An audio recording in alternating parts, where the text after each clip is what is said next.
On Thursday evening, November 3rd, 2025, at exactly 7:43 p.m., I received a text message that made my hands shake so badly I nearly dropped my phone. It was from my daughter Zora after 14 months of complete silence. "Mom, dinner Tuesday? Just us. I miss you."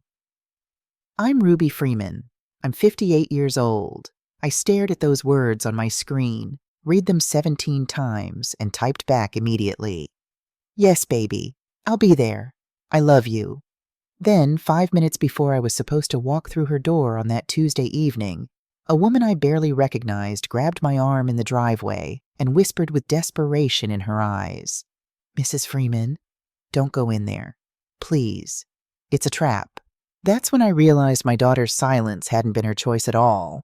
Let me back up and tell you how I got here, sitting in my car at 6:47 p.m. on November 8th, 2025, watching my daughter's house through tears I refused to let fall. My name is Ruby Freeman, and 2 years ago, I lost my husband Marcus to lung cancer. Marcus Freeman was 60 years old when he died on August 12th, 2023. We'd been married for 32 years. He was a good man, a construction foreman who worked his way up to project manager at Henderson & Associates in Denver. He saved money carefully, invested wisely, and when he got his diagnosis in January 2023, he made sure our daughter Zora would be taken care of after he was gone. Zora is our only child, 29 years old now, born on March 15th, 1996. She's always been my sunshine, creative, kind with her father's steady determination, and my tendency to see the best in people. Sometimes too much of that tendency, as it turned out. For 27 years, Zora and I talked every single day. Every single day.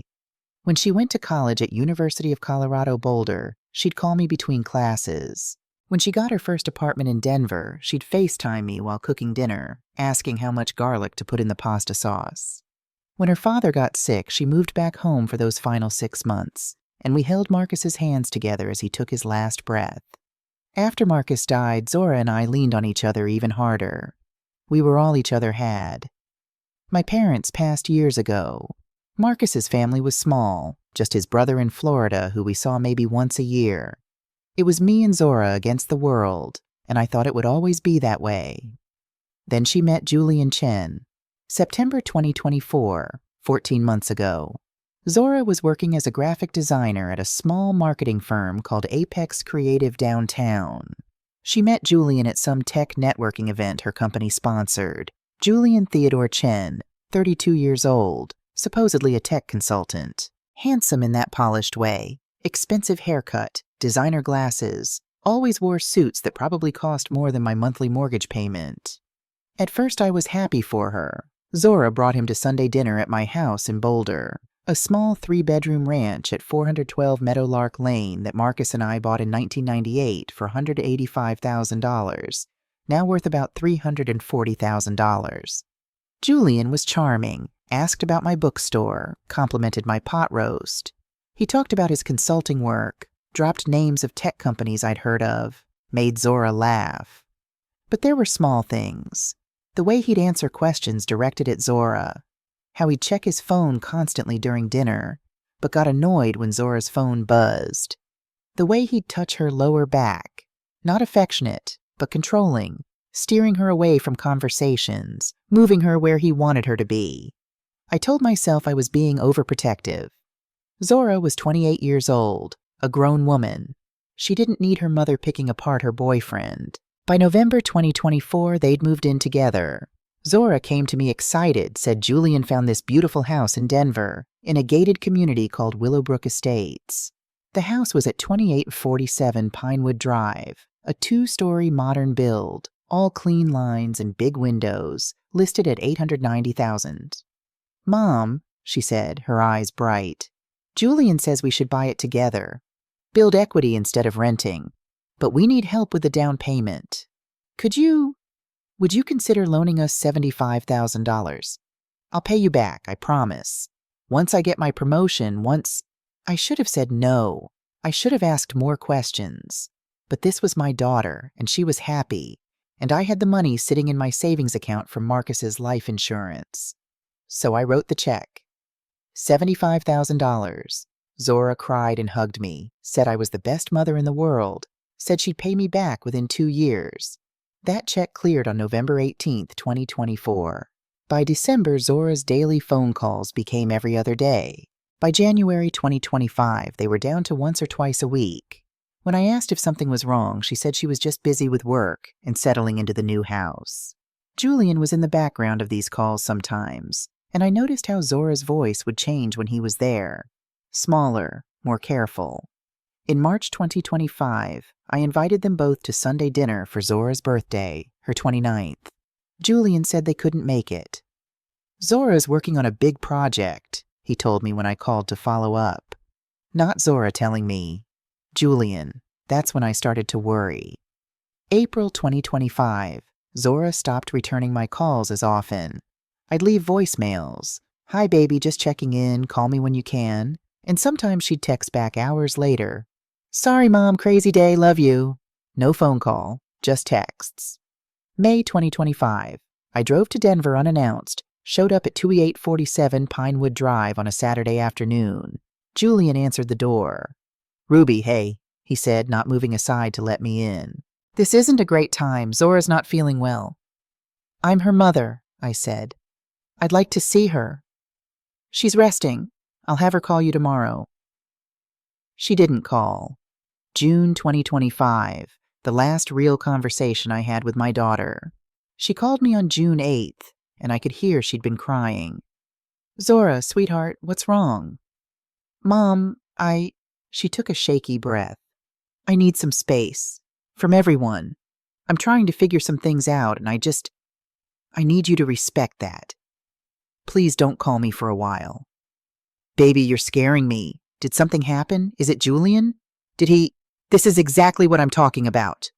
Her voice rose, and I heard Julian's influence in the words, even if he wasn't on the call. You've never liked Julian. You've always tried to come between us. I need space from that energy, Mom. I need space from you. Zora, I love you, but I have to go. She hung up. I called back immediately. No answer. I called 17 more times that day. Nothing. I texted, baby, please talk to me. Whatever's wrong, we can fix it. I love you. No response. From June to October 2025, 4 months, 17 days, I sent Zora 120 text messages. I called 47 times. Every message went to delivered but unread. Every call went to voicemail. I was losing my mind. I called Zora's workplace.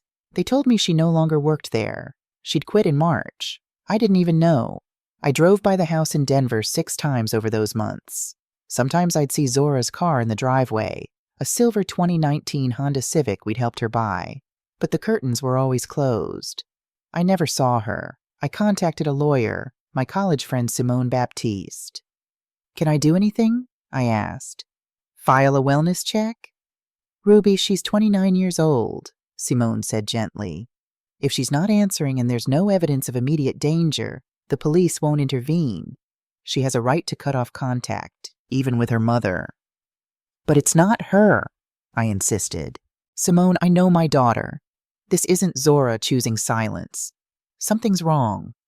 Then we wait, Simone said. And we watch. And the moment you have evidence of something concrete, financial fraud, coercion, anything, you call me immediately. So I waited. September turned to October. October turned to November. Every day I woke up wondering if today would be the day my daughter remembered she had a mother who loved her. And then, on November 3rd, my phone lit up with that text. The days between receiving that message and Tuesday evening were the longest of my life. I couldn't sleep. I'd lie awake in my bed at 412 Meadowlark Lane, staring at the ceiling, imagining what I'd say to Zora. Would I hug her first? Would I cry? Would she look different? Was she angry with me? Did she miss me like I missed her? On Monday, November 7th, I went to the Tattered Cover bookstore in Denver and bought Zora's favorite book, a hardcover edition of The Glass Castle by Jeanette Walls. She'd read my paperback copy when she was 16 and loved it so much the spine cracked from repeated readings. This new edition cost $28.99. I had them wrap it in blue paper, her favorite color. I also stopped at a flower shop and bought blue hydrangeas. When Zora was 12, we'd planted them together in our backyard. She loved them. When she moved to the house on Pinewood Drive, I'd given her 3 plants from my garden. I wanted to see if they'd survived, if they were blooming in her new yard. Tuesday, November 8th, 2025. The day I'd been waiting for. I left work early. I manage a small independent bookstore called Chapter and Verse in Boulder, a job I've had for 8 years. My boss, Patricia, told me to take the whole day if I needed it. "Go see your girl," she said. Patricia knew everything. She'd watched me fall apart over the past months. I got home at 3 p.m. and immediately regretted it. Too much time to overthink. I tried on 4 different outfits before settling on the green wrap dress Zora had given me for my birthday 2 years ago, back when we still celebrated birthdays together. It still fit, though I'd lost weight from stress. I was down to 138 pounds from my usual 152. I did my makeup carefully, trying to hide the dark circles that had taken up permanent residence under my eyes. At 58, I'd started looking every day of my age and then some. My hair, which I'd always kept in a neat shoulder-length cut, had more gray than brown now. Marcus used to call me beautiful. These days, I just looked tired. At 6:15 p.m., I got in my car, a 2018 Toyota Camry, reliable and paid off, and started the drive from Boulder to Denver. The route took me down US 36, about 45 minutes in light traffic. I'd driven it so many times over the past year, sometimes just to feel closer to Zora, even if I never got out of the car once I reached her neighborhood. I arrived at Willowbrook Estates at 6:45 p.m., 15 minutes early. I didn't want to be late. I didn't want to give Zora any reason to regret this invitation. Willowbrook Estates was exactly what it sounded like, a gated community for people with money. The houses all looked expensive and modern, with perfectly manicured lawns and identical mailboxes. I gave my name to the security guard, told him I was visiting 2847 Pinewood Drive. He checked his list, nodded, and waved me through. I drove slowly down Pinewood Drive, my heart beating so hard I could feel it in my throat. The houses were set back from the street, each one trying to outdo the next with architectural features. And then I saw it. 2847, the house my $75,000 had helped buy. It looked different from how I remembered. The landscaping was sparser, and those blue hydrangeas I'd given Zora, gone, replaced with desert plants, cacti and succulents that looked sharp and unwelcoming. I parked on the street in front of the house at 6:47 p.m. 13 minutes early. I sat there for a moment, gripping the steering wheel, trying to calm down. This was it. I was about to see my daughter for the first time in 14 months. I grabbed the wrapped book and the flowers from the passenger seat, checked my lipstick in the rearview mirror one last time, and opened my car door. That's when I heard my name. "Mrs. Freeman, Ruby Freeman." I turned. A black woman about my age, maybe mid-40s, was walking quickly across the lawn toward me. She wore gray slacks and a white polo shirt, some kind of uniform. Her face was tight with urgency, and she kept glancing back at the house like she was afraid of being seen. "Yes?" I said, confused. "Do I know you?" "It's Lakeisha," she said, slightly out of breath as she reached me. "Lakeisha Washington. I worked for you back in 2010 through 2018. When Zora was in middle school and high school, I was your housekeeper." Recognition hit me. "Lakeisha! Oh my God, yes, I remember.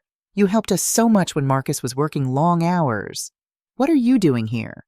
Her expression didn't match the pleasant reunion her words suggested. "I work here now, Mrs. Freeman, for Mr. Chen."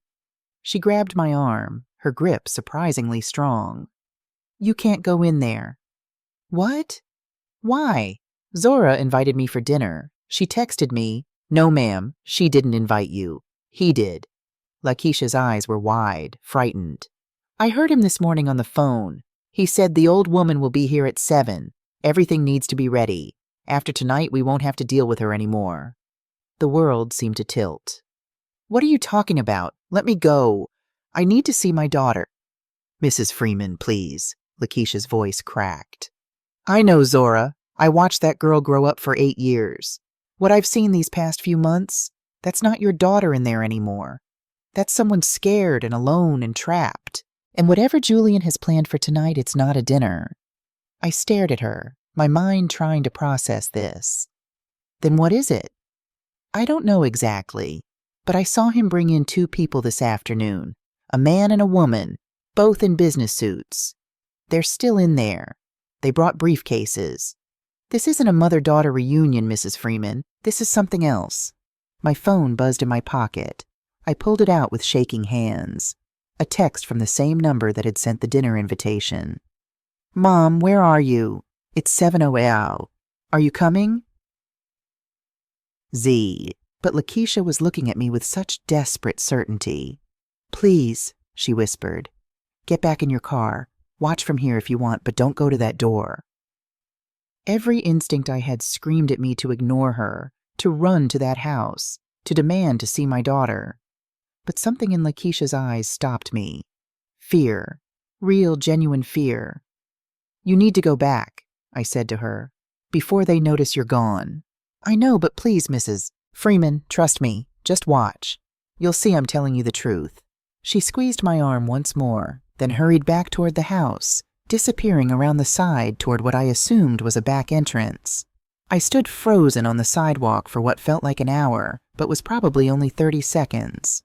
Then, mechanically, I walked back to my car, got in, and locked the doors. My phone buzzed again. Another text. Mom? Please don't tell me you changed your mind. I miss you so much. Z. I wanted to scream. I wanted to cry. Instead, I turned off my headlights, slid down slightly in my seat, and watched the house. For the first few minutes, nothing happened. The house sat there, quiet and dark except for a few dim lights. It was 7:03 p.m. now. If this really was a dinner invitation, shouldn't someone be looking out the window for me? Shouldn't Zora be worried I hadn't arrived?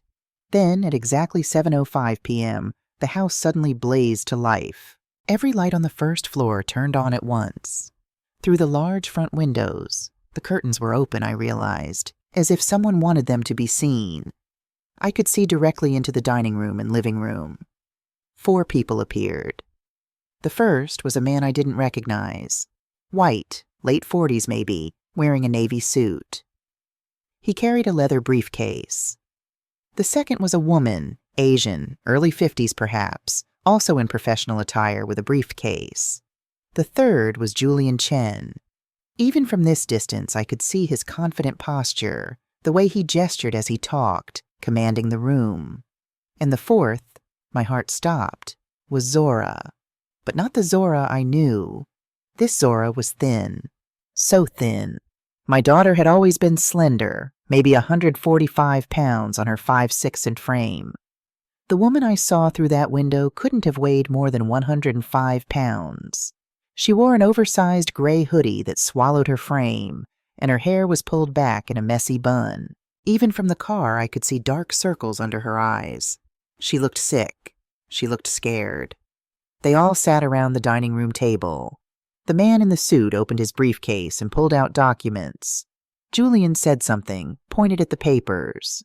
The woman, I could see now she had some kind of official stamp in her hand. A notary? Zora's shoulders were hunched forward. Her arms were crossed tight against her body. Julian's hand rested on her shoulder, not comforting, but controlling, possessive. The man slid papers across the table to Zora. She picked up a pen with shaking hands. Julian leaned closer, said something in her ear.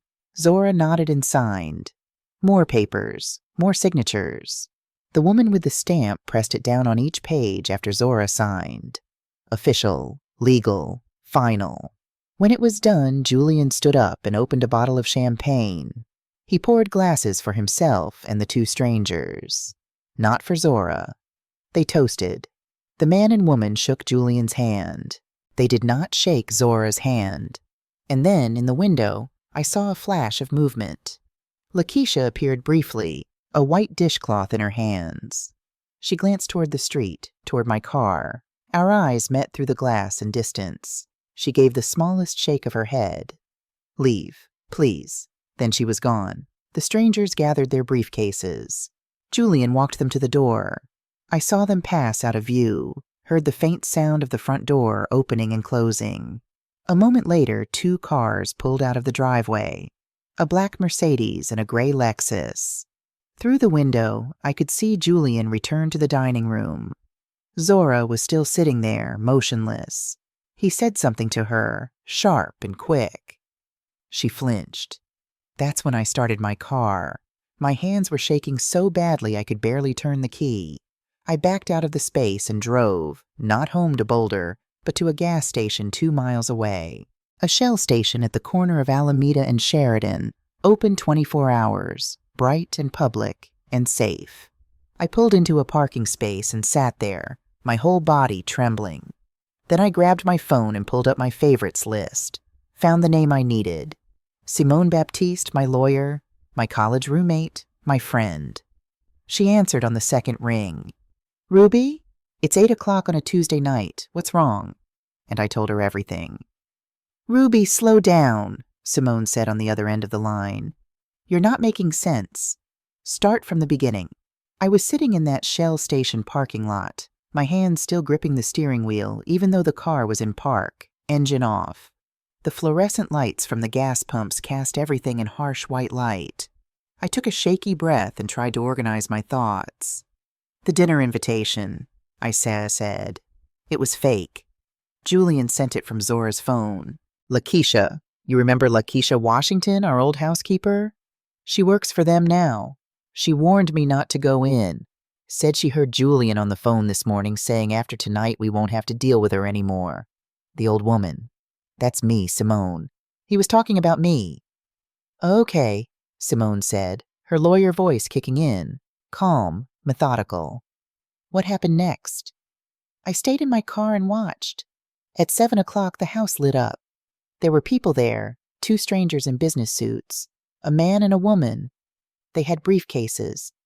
And Zora," my voice broke. "Zora looked so thin, Simone, so scared.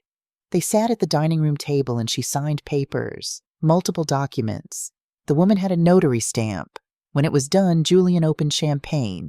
He toasted with the strangers, not with Zora. Then they left." Simone was quiet for a moment. I could hear her breathing, thinking. "Did you recognize the people, the man and woman?" "No, never seen them before.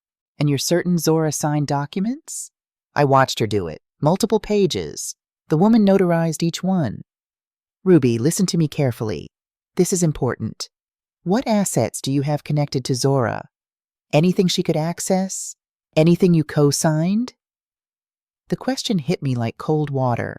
I'd been so focused on seeing my daughter, on the mystery of the fake dinner invitation, that I hadn't thought about why. But Simone was right. There was always a why with people like Julian. "The house," I said slowly. "I gave them $75,000 for the down payment last November. The loan. I'm listed as a co-signer because Zora's credit wasn't strong enough on its own." "What else?" I closed my eyes, thinking. "Marcus's trust fund. When he died, he left everything to Zora in a trust. $485,000. I'm the trustee until she turns 35. That's March 2027, 16 months from now. How much control do you have over it?"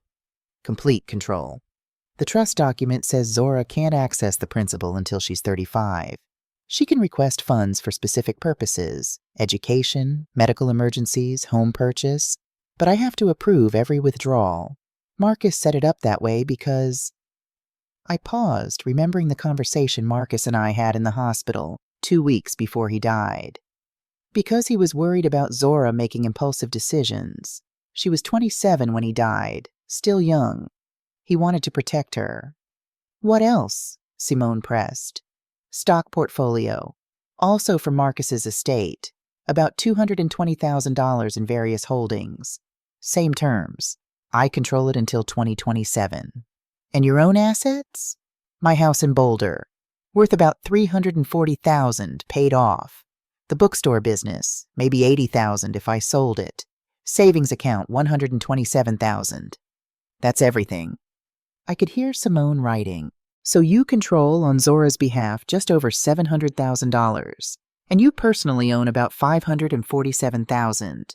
Total of approximately $1.25 million. The number sat between us on the phone line, heavy and significant. Ruby, Simone said quietly, I think Julian knows about this money, and I think whatever Zora signed tonight was designed to take it away from you. From both of you. My stomach turned over. How? I'm the trustee. He can't just... A power of attorney could do it.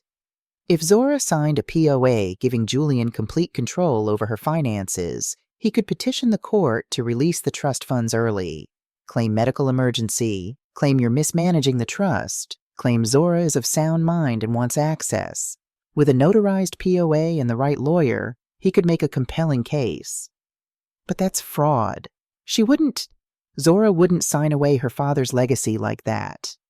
Not willingly, no. But Ruby, you saw her tonight. You said she looked scared, thin, different. That's what coercive control looks like.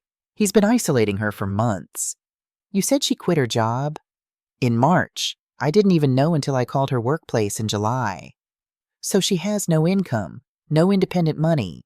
She lives in a house that required your $75,000 to purchase, meaning she's financially dependent on Julian. She's cut off from you, from her friends. Classic isolation tactics. He's had 9 months to break her down, Ruby. 9 months to make her believe she has no choice but to do what he says. I thought about the way Zora had flinched when Julian spoke to her, the way she'd sat hunched over at that table, her arms wrapped around herself protectively, the way she'd signed those papers with shaking hands. What do I do? I whispered. First, you go home. It's late, you're upset, and you can't think clearly in a gas station parking lot. Tomorrow morning, first thing, you call me at my office. We'll need to move fast. If those papers were filed tonight, and with a notary present, they probably were, we might have a very small window to stop whatever Julian's planning.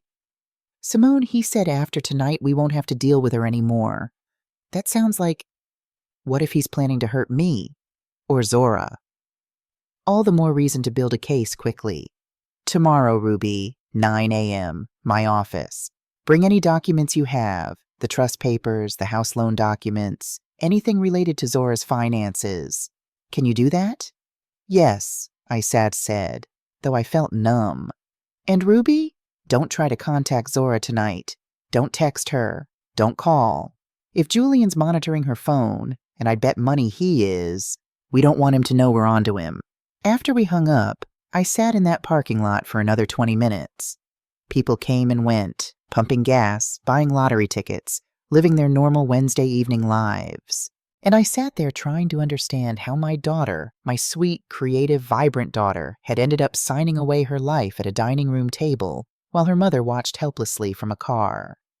Finally, at 8:47 p.m., I drove home to Boulder. I didn't sleep that night. I lay in my bed at 412 Meadowlark Lane, staring at the ceiling, replaying everything I'd seen.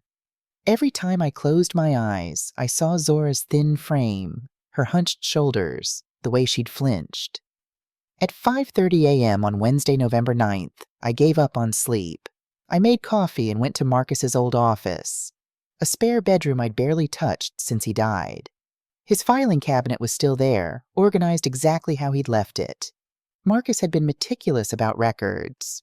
I found the trust documents in the third drawer in a folder labeled Zora Future. The trust was established on July 15th, 2023, exactly 1 month before Marcus died. Wellington Fidelity Bank was the institutional trustee, but I was listed as the primary administrator. The terms were clear. Zora Freeman, beneficiary, no access to principal funds until age 35, March 15, 2027. Current value as of the last statement, $485,000. I also found the house loan documents, the property at 2847 Pinewood Drive, Denver, Colorado. Purchase price, $890,000. Down payment, $178,000. My $75,000 plus $103,000 from Julian and Zora. Mortgage, $712,000 at 6.2% interest. Co-signers, Zora Freeman and Ruby Freeman. My name was on that loan. If they defaulted, the bank could come after me. I photographed every page with my phone, then put the originals in my purse. At 8:45 a.m., I drove to Simone's law office in downtown Boulder, Baptiste and Associates, a small practice on Pearl Street.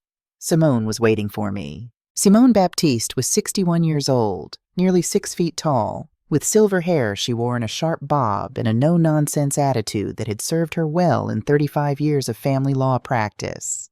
We'd been roommates at University of Colorado in the early 80s, and she'd handled Marcus's estate when he died. "Show me what you have," she said, gesturing to the conference room table. I spread out the documents. Simone put on her reading glasses and went through each page carefully, making notes on a yellow legal pad. "Okay," she said after 20 minutes. "Here's what we know. You control $705,000 that Zora can't access without your approval until March 2027. You also co-signed a $712,000 mortgage. If Julian can get Zora to sign a power of attorney giving him control over her finances, he can do several things." She ticked them off on her fingers. 1. He can petition Wellington Fidelity Bank to release the trust funds early, claiming financial hardship or medical emergency. With a POA and Zora's cooperation, even coerced cooperation, the bank might approve it. 2. He can refinance the house, removing your name as co-signer and cashing out equity. With the appreciation in the down payment you made, there's probably $200,000 in equity there. 3. He can access the stock portfolio, either liquidating it or transferring it to accounts he controls. 4. If he's really ambitious and really ruthless, he could establish Zora as incompetent or claim you're mismanaging the trust, petition for your removal as trustee, and get himself appointed instead. I felt sick. Can he do all that? With the right paperwork and the right lawyer? Possibly. It would be fraud. Clear, prosecutable fraud. But if Zora appears to be signing willingly, if she backs up his claims in court, it becomes much harder to prove. Zora wouldn't lie in court. Simone looked at me with sympathy. "Ruby, women in abusive, controlling relationships do things they never thought they'd do. They lie to protect their abusers. They sign away their inheritances. They testify against their own families. Not because they want to, but because they've been psychologically broken down to the point where they believe they have no other choice." I thought about Lakeisha's words. That's not your daughter in there anymore. That's someone scared and alone and trapped. "So what do we do?" I asked. "We need evidence. Real, concrete evidence of what Julian's planning. We need to know what Zora signed last night. And we need to move fast, because if those documents are being filed with the bank or the court, we have maybe 72 hours to stop them." "How do we get evidence?" Simone leaned back in her chair. "That depends. How well do you still know Lakeisha Washington?" It took me 3 hours to find Lakeisha's contact information. I started by searching online, Lakeisha Washington Denver housekeeper, but got nothing useful. Then I remembered she used to talk about her sister who lived in Aurora, worked at a dental office. I called 4 dental offices in Aurora before I found the right one. "Oh, Lakeisha," the receptionist said. "Yeah, she's my sister. Is everything okay?" "I'm an old client," I said carefully. "I'd like to reach out to her about a job opportunity." The woman gave me Lakeisha's cell phone number. At 2:15 p.m., sitting in my car in the bookstore parking lot on my lunch break, I called it. "Hello?" Lakeisha's voice was cautious. "Lakeisha, it's Ruby Freeman. We spoke last night, outside the house." A pause, then quietly. "Mrs. Freeman, are you okay? You didn't go in, did you?" "No, I watched from my car like you said. I saw Zora signing papers. I saw the notary. Lakeisha, I need to know what's happening to my daughter." Another pause. Longer this time. When Lakeisha spoke again, her voice was barely above a whisper. "I can't talk now. He's here. Can you meet me tomorrow? Thursday morning, 10 o'clock? "Where?" "There's a Starbucks on Colorado Boulevard near the Glendale border, the one in the King Soopers shopping center. I'll be there." "I'll be there," I promised. She hung up without saying goodbye. The Starbucks was busy with the morning rush, but I spotted Lakeisha immediately. She was sitting at a corner table, wearing a black jacket and jeans, a baseball cap pulled low over her face. When she saw me, she gestured urgently for me to sit. "Thank you for meeting me," I said, sliding into the chair across from her. "Mrs. Freeman, I need you to understand something first," Lakeisha said, her hands wrapped tightly around her coffee cup. "If Mr. Chen finds out I'm talking to you, I'll lose my job. Maybe worse. He's made threats before, about my visa status, about reporting me to immigration for things I didn't do. I'm scared of him." "Why are you helping me then?" Her eyes met mine, and I saw pain there. "Because I remember Zora when she was 12 years old. I watched her grow up for 8 years, Mrs. Freeman. I braided her hair. I helped her with homework. I listened to her talk about boys and college and her dreams. The woman in that house now? That's not Zora. That's what's left after Julian tore away everything that made her herself." My throat tightened. "Tell me what you know." Lakeisha reached into her purse and pulled out a small digital recorder, the kind you'd use for lectures or interviews. "I started recording conversations 2 months ago, September. That's when I noticed the bruises, when I saw how thin she was getting, when I heard the way he talked to her." She slid the recorder across the table. "There are 5 recordings on here, 5 that matter. I need you to listen to them, and then I need you to get Zora out of that house before it's too late." I picked up the recorder with shaking hands. "Can I take this?" "Yes, I made copies. But Mrs. Freeman, you need to be careful. Julian Chen isn't just controlling. He's dangerous. And whatever he signed with Zora on Tuesday night, that was just the beginning." She stood up abruptly, glancing toward the door like she expected Julian to walk in any moment. "I have to go. I'm supposed to be grocery shopping. If he checks the receipts and the timeline doesn't match," she trailed off. "Lakeisha," I said, "thank you for caring about my daughter, for taking this risk." She nodded once, pulled her cap lower, and walked out of the Starbucks. I sat there for another moment, then slipped the recorder into my purse and left. I didn't listen to the recordings right away. I couldn't. I drove back to my house in Boulder, made myself a cup of tea I didn't drink, and sat at my kitchen table staring at that small black recorder. What was I about to hear? What had Julian done to my daughter that was bad enough for Lakeisha to risk everything to expose it?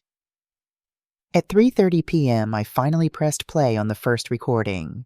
Recording 1, September 15th, 2025. The sound of dishes clattering, footsteps, Julian's voice. "You ate the whole sandwich?" Zora's voice, small, frightened. "I was hungry. I haven't eaten since..." Julian. "I don't care. I told you half only. Look at yourself, Zora. You're getting fat again. Nobody wants a fat wife." Zora. "Julian, I'm not fat. I'm 120 pounds. Julian. "You were 115 last month. 5 pounds in 4 weeks. That's how it starts. Your mother let herself go. Is that what you want? To look like her?" A long silence. Zora, crying. "No." Julian. "Then stick to the meal plan. Half a sandwich. That's it. Do you understand?" Zora. "Yes." Julian. "Good girl. I'm only hard on you because I love you. You know that, right?" Zora. "I know. End of recording." I had to stop the playback. My hands were shaking so badly I almost dropped the recorder. Zora was 5'6". At 120 pounds, she was already on the lower end of healthy, and Julian was starving her, disguising it as care. I forced myself to continue. Recording 2, October 3rd, 2025. Julian's voice on the phone. He sounds confident, businesslike. Julian. "Trevor, we need to move faster. The mother is the obstacle. No, I know she's the trustee until 2027, but we can't wait 16 months. I have debts, serious debts, casino markers, credit cards. I'm in for $556,000, and the guys I owe aren't patient. The dinner invitation? That's to get her to the house, make her sign the documents there. If she refuses, we have Plan B.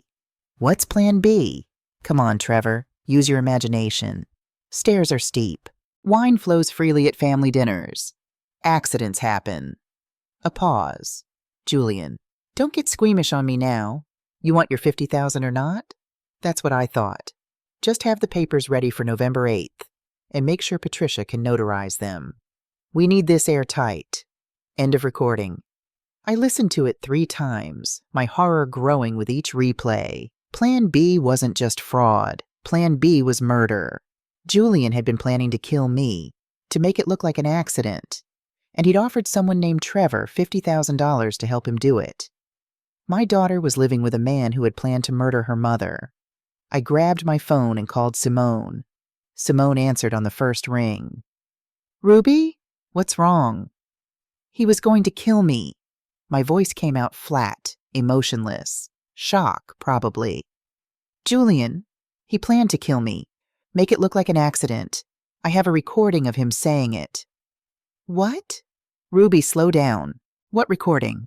I told her about Lakeisha, about the digital recorder, about what I'd just heard.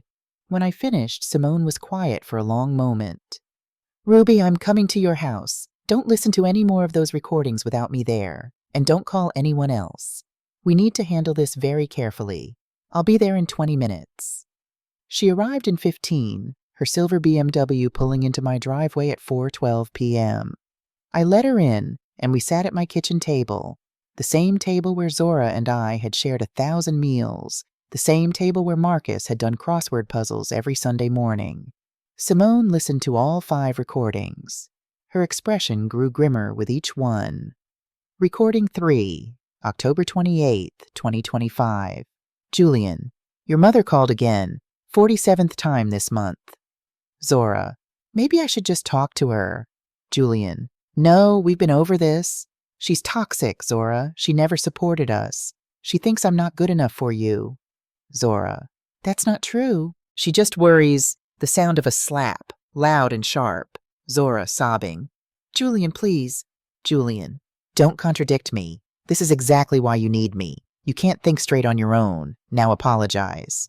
Zora, crying. I'm sorry. Julian, good girl. Recording, 4 November 7th, 2025, the day before the dinner. Julian, everything's set for tomorrow. Patricia and Trevor will be here at 7. The old woman already replied to the text. Yes, baby, I'll be there. He laughs. She has no idea. Unknown male voice, Trevor. And if she actually shows up? If she refuses to sign? Julian, she won't make it to the door. I've got Lakeisha running interference. But even if she does come in, we proceed anyway. I've already practiced Zora's signature on the POA. Patricia won't question it once I pay her the $50,000. Trevor. Julian, forging signatures is boy. Julian. Is necessary. Don't go soft on me now, Trevor. You want your cut or not? Trevor. I want it. Julian. Then Monday morning, we're golden. The trust amendment request goes to Wellington Fidelity Bank. They see a notarized POA. They see Zora's signature requesting early release for medical emergency. They process it. $485,000 hits the account by Tuesday. I transfer $400 offshore to my Cayman account. Pay you and Patricia $50 each. Keep $385, clean and simple. Trevor. What about Zora? What about her mother? Julian. What about them? Once the money's in the Caymans, I'm gone. Zora can figure out her life. And the mother? A pause. If she causes problems, well, accidents happen. Recording 5, November 8th, 2025, 6:30 p.m., 30 minutes before I arrived. Julian. Lakeisha, after we're done tonight, I need you to clean the office. Everything goes in the shredder except the signed documents. Understand? Lakeisha. Yes, Mr. Chen. Julian. And if anyone asks, the mother, the neighbors, anyone, you weren't here tonight. You were off duty. You saw nothing. Lakeisha. Yes, sir. Julian, walking away, speaking to himself. After tonight, Zora and I are set for life. No more nagging mother. No more waiting. Just us and $1.2 million. When the last recording ended, Simone took off her reading glasses and rubbed her eyes. This is conspiracy to commit fraud, conspiracy to commit murder, domestic violence, forgery, and about 6 other felonies I can name off the top of my head, she said. Ruby, we need to go to the police. Tonight. No, the word came out sharper than I intended. Lakeisha said Julian has friends in the police. What if we go to them and he finds out? What if he runs? Or worse, what if he hurts Zora? Then what do you suggest? I'd been thinking about this since I heard the first recording. We get Zora out first, then we deal with Julian. How? Lakeisha said Julian's going to Miami, a business trip. If we can find out when he's gone, when Zora's alone in that house, we go in and get her. Simone looked skeptical. Ruby, Zora hasn't spoken to you in 14 months. She's been psychologically manipulated. She might not want to leave. She might defend him. She might call him the moment you walk through that door. Then we bring someone who can help her understand what's happening. A psychologist. Someone who specializes in this kind of abuse. Simone was quiet for a moment. Then she nodded slowly. I know someone. Dr. Yolanda Price. She's testified in dozens of domestic violence cases. She's an expert in coercive control. If anyone can reach Zora, it's her. Call her, I say. We assembled in Simone's conference room like a war council. Present, Simone, Dr. Yolanda Price, a soft-spoken black woman in her 50s with kind eyes, and Gerald Wright, a private investigator Simone had worked with before. Ex-FBI, late 50s, the kind of man who looked like he'd seen everything and wasn't easily surprised. Gerald had been following Julian for 2 days. He's got a flight to Miami on Sunday, November 13th, Gerald reported. Departs DIA at 11:05 a.m., returns Monday evening. Hotel reservation at the Fontainebleau for 2 nights. Looks legitimate. He's got meetings scheduled with some tech companies down there. So Sunday he'll be gone all day, Simone said. Correct. And based on my surveillance, Zora doesn't leave the house when he's not there. She's essentially locked in. Dr. Price spoke up. We need to understand that Zora is likely experiencing severe trauma bonding. She may resist leaving. She may defend Julian. She may blame Ruby for the intervention. That's all normal in cases of coercive control. So how do we get her to listen? I asked. We don't force her. We present her with facts, the recordings, the evidence of fraud, the danger she's in, and we give her agency to make her own choice. But we do it in a safe environment with support, and we make it clear she's not alone. And if she refuses to leave, Simone asked, then at least she'll know the truth, Dr. Price said. And sometimes that's the seed that eventually grows into escape. I looked around the table at these people. Simone, my friend of 40 years, Dr. Price, who I'd met an hour ago, Gerald, a stranger who was helping because it was the right thing to do. And I thought about Lakeisha, risking her job and her safety to give me those recordings. Sunday, I said. We go Sunday morning, 10 a.m., while Julian's at the airport or in the air. We get my daughter out of that house. My phone buzzed at 6:47 in the morning. A text from an unknown number. He knows something's wrong. He's packing. I think he's running. Get Zora out now. Lakeisha. I called Simone immediately. Change of plans. We go now. By 7:30 a.m., we were in Simone's car. Simone driving, me in the passenger seat, Dr. Price in the back. Gerald followed in his own vehicle. We drove to Denver in tense silence. We arrived at 2847 Pinewood Drive at 8:05 a.m. Julian's black Mercedes was gone from the driveway. Zora's silver Honda Civic was still there. The front door was slightly ajar. That's not right, Gerald said, immediately on alert. He went in first, hand near his jacket where I suspected he carried a gun. We followed. The house was in chaos. Furniture overturned in the living room, a lamp broken on the floor. Zora's phone, shattered, lying near the sofa. And in the kitchen, we found her. Zora was sitting at the table wearing the same gray hoodie I'd seen her in days ago. Her left cheek was bruised, fresh and purple. Her hands were shaking. In front of her sat an empty prescription bottle. Julian's sleeping pills, the label read. Zora! I rushed to her, dropping to my knees beside her chair. Baby, did you take these? How many did you take? She looked at me, and for a moment there was no recognition in her eyes. Then, Mom? Her voice was so small, so broken. I'm here, baby. I'm here. I grabbed her hands, cold and trembling. Did you take the pills? No, she whispered. He took them. He left. He said he's going somewhere I can't follow. He said I ruined everything. Dr. Price was already checking Zora's pulse, looking into her eyes. She's in shock, but she's coherent. The bruise is recent, maybe 3 or 4 hours old. What happened, Zora? I asked gently. What happened last night? And slowly, haltingly, my daughter told us.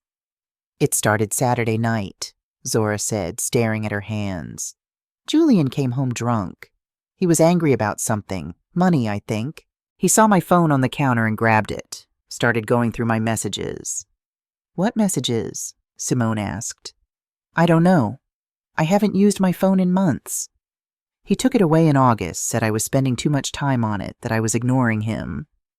But Saturday he found something. Old texts, maybe. From you, Mom, from before he took the phone. She looked at me and I saw tears forming. He said, your mother won't give up, will she? Still trying to poison you against me. And I said maybe I should just talk to you. Just once. To tell you I'm okay. What did he do? I asked, though I could see the bruise on her face and knew the answer. He hit me. Hard. Harder than before. And he said if I ever tried to contact you, he'd make sure I regretted it. Then he showed me his laptop. He pulled up emails between him and someone named Trevor, about the trust fund, about the house, about... She started crying. About killing you, Mom.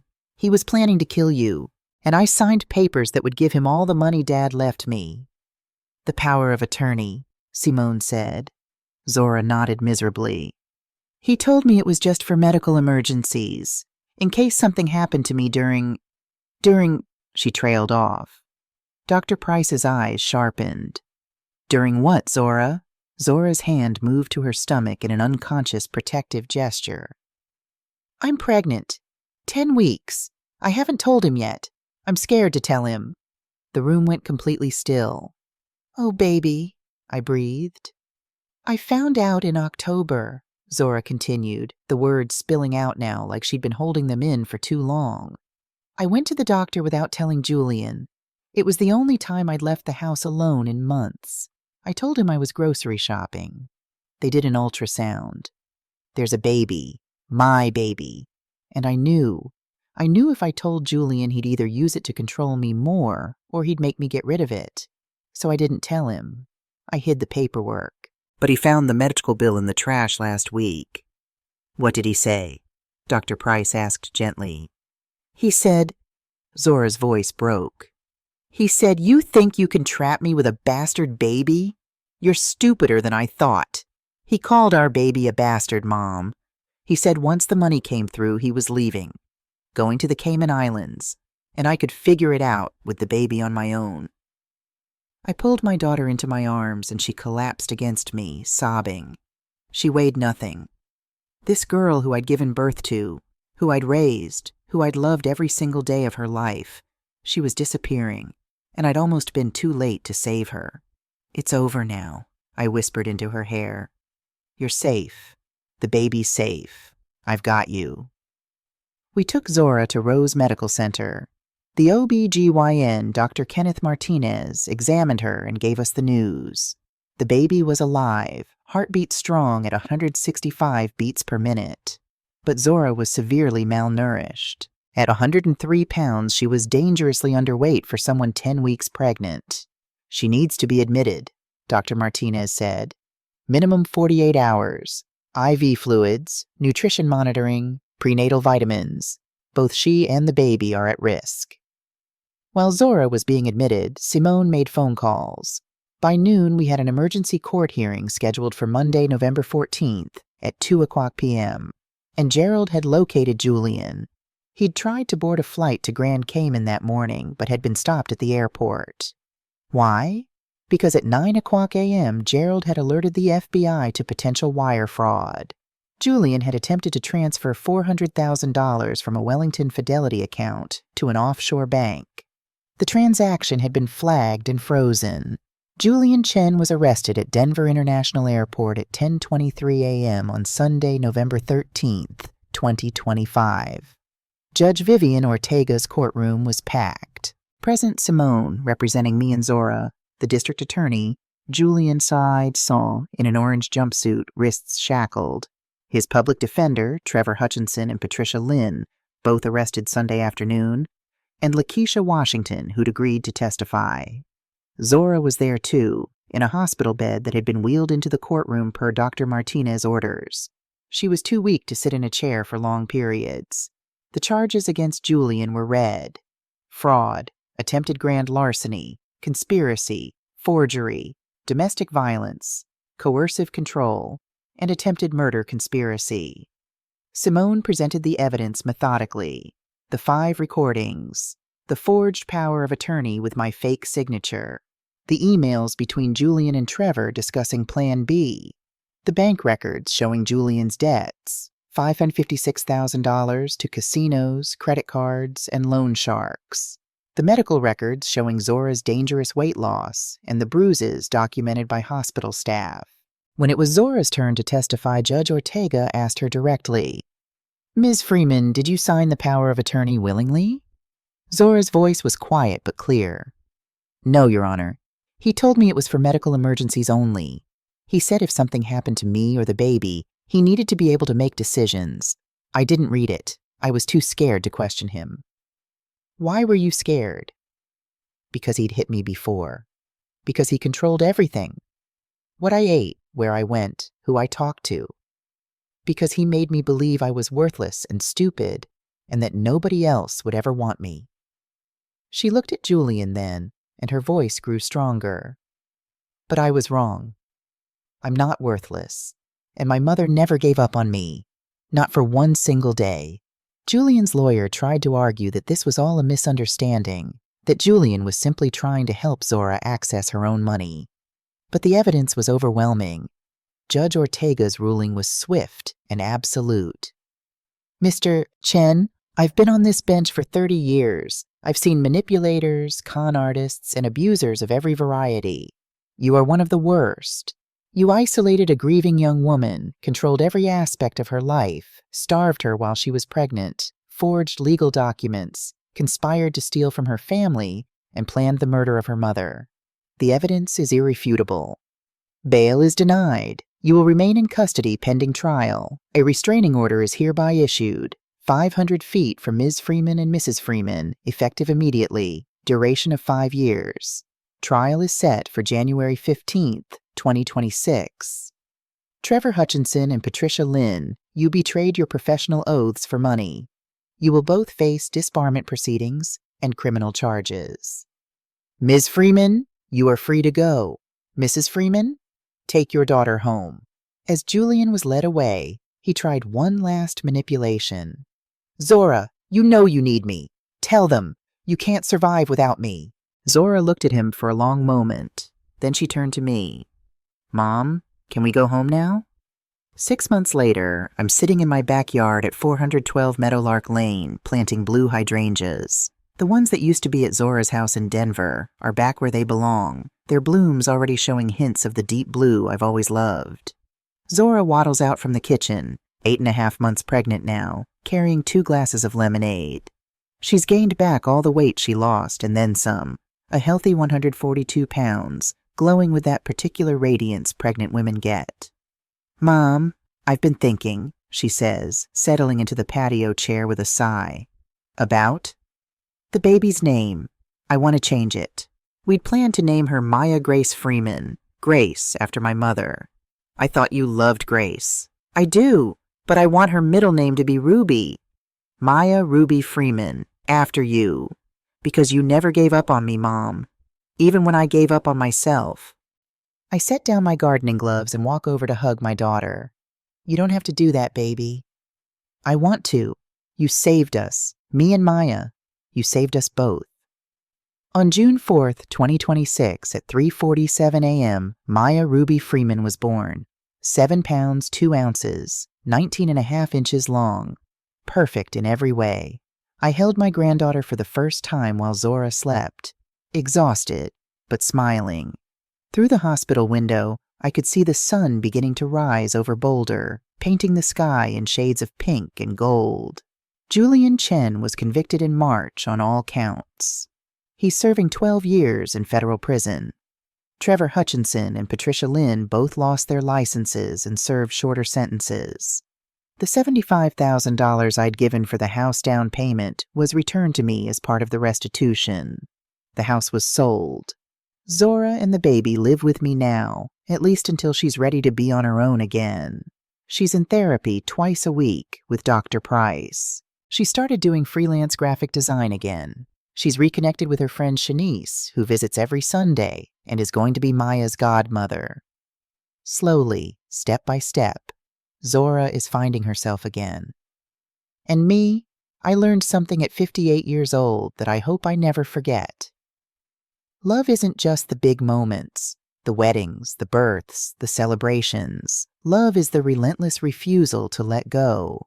It's 120 unanswered text messages. It's 14 months of silence met with 14 months of persistence. It's sitting in a car outside a house, watching through a window, refusing to believe the story you're being told. Julian tried to erase me from my daughter's life. He tried to steal our future, our money, our family. He almost succeeded. But he underestimated one thing.